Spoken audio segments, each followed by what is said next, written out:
여러분, 사이버 보안하면 딱 뭐가 떠오르세요?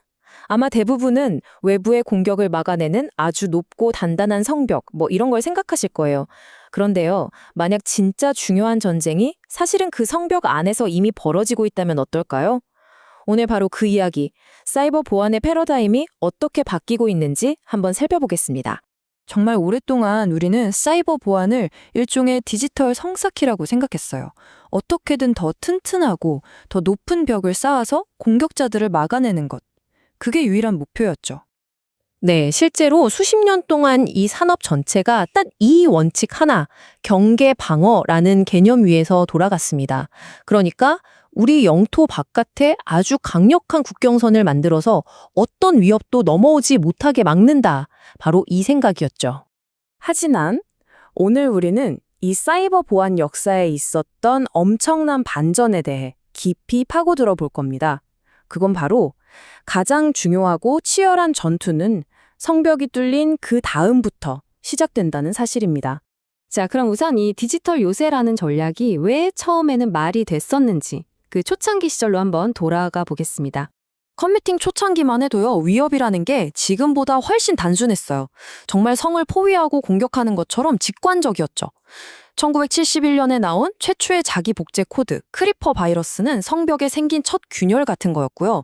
1988년 모리스 웜은 아예 초기 인터넷 전체를 마비시켰으니까 이건 뭐 거대한 공성 무기나 다름없었죠. 이 표를 보시면 그 흐름이 딱 보이죠. 70년대에는 그냥 내부 자원이나 지키는 수준이었는데 점점 위협이 정교해지니까 2000년대에는 어떻게든 외부 경계를 강화하는 데 온 힘을 쏟아붓게 된 겁니다. 모든 전략이 항상 바깥을 향해 있었던 거죠. 그런데 2000년대에 들어서면서 상황이 완전히 바뀝니다. 소프트웨어는 상상 이상으로 복잡해지고 사이버 범죄는 하나의 거대한 산업이 되어버렸죠. 그리고 마침내 업계 전체가 아주 냉정한 현실을 깨닫게 됩니다. 우리가 그렇게 믿었던 그 견고한 요새가 결국에는 무너질 수밖에 없는 운명이라는 걸요. 바로 이겁니다. 이게 바로 패러다임의 전환이에요. 업계가 침해는 언젠가 일어날 수도 있는 일이 아니라 반드시 일어나는 필연적인 일이다라는 사실을 인정하게 된 바로 그 결정적인 순간이었습니다. 자, 그렇다면 적이 이미 내부에 들어와 있다면 이 새로운 전쟁터는 대체 어떤 모습일까요? 여기서부터는 완전히 다른 규칙, 완전히 새로운 전력 이론이 필요해진 거죠. 여기서 핵심은 바로 지속성이라는 개념이에요. 이건 뭐랄까 문을 부수고 와장창 들어오는 게 아니고요. 오히려 몰래 열쇠를 훔쳐서 성 안에 들어온 다음에 들키지 않고 계속 거기 사는 것에 가깝습니다.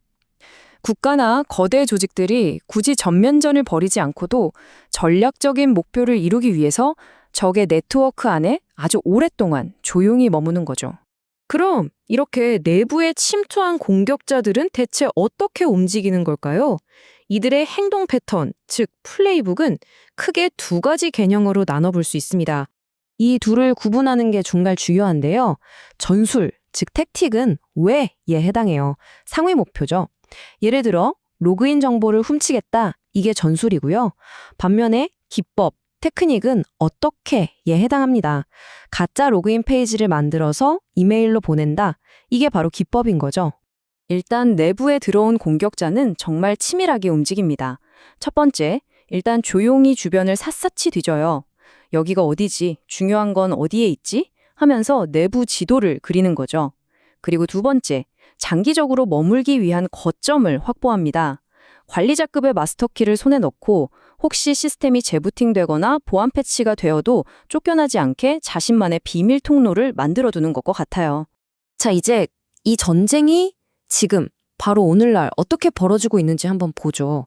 여기에서 두 가지 요소가 아예 게임의 룰 자체를 바꾸고 있습니다. 정말 놀라운 사실인데요. 요즘 일어나는 사이버 공격의 거의 90%가 무슨 대단한 해킹 기술이나 바이러스가 아니라 바로 사람이나 기계의 아이디, 즉 계정을 도용하는 것과 관련이 있다고 합니다. 이게 바로 지금의 현실입니다. 공격자 입장에서 생각해 보세요. 훔친 열쇠로 정문으로 당당하게 걸어 들어갈 수 있는데 뭐하러 힘들게 벽을 부수고 있겠어요? 더 이상 침입이 아니라 그냥 정상적으로 로그인하는 시대가 된 겁니다. 그리고 인공지능, AI는 이 모든 과정에 날개를 달아주는 역할을 합니다. 말 그대로 게임 체인저죠. AI 덕분에 공격자들은 훨씬 더 빨라지고 더 교묘해지고 예전에는 상상도 못했던 어마어마한 규모로 공격을 자동화할 수 있게 됐습니다. 자, 그럼 이제 옛날 방식의 방어 규칙은 더 이상 통하지 않는다는 건 알겠습니다. 그럼 어떻게 해야 할까요? 당연히 새로운 규칙이 필요하겠죠? 이제 전략은 수동적으로 막는 게 아니라 능동적으로 사냥에 나서야 합니다. 성문 앞에서 경보가 울리기만 기다리는 게 아니라 이미 내부에 잠입했을지 모르는 스파이를 적극적으로 찾아 나서는 위협 헌팅이 필요하고요. 또 하나는 제로 트러스트 원칙입니다. 이건 기본적으로 아무도 믿지 않는다에서 시작하는 거예요.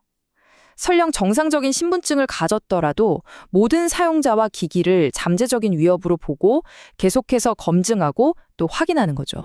결국 오늘 이야기의 핵심은 이제는 우리가 보안을 바라보는 생각 자체를 완전히 뒤집어야 한다는 겁니다. 어떻게든 막아보겠다는 예방 중심의 낡은 생각에서 벗어나서 침해는 필연적이라는 걸 인정하고 지속성과 회복 탄력성을 고민해야 합니다. 그리고 이 모든 것은 결국 우리에게 단 하나의 아주 본질적인 질문을 던집니다. 나의 디지털 요새가 이미 무너진 상태라면 나는 무엇을 해야 하는가?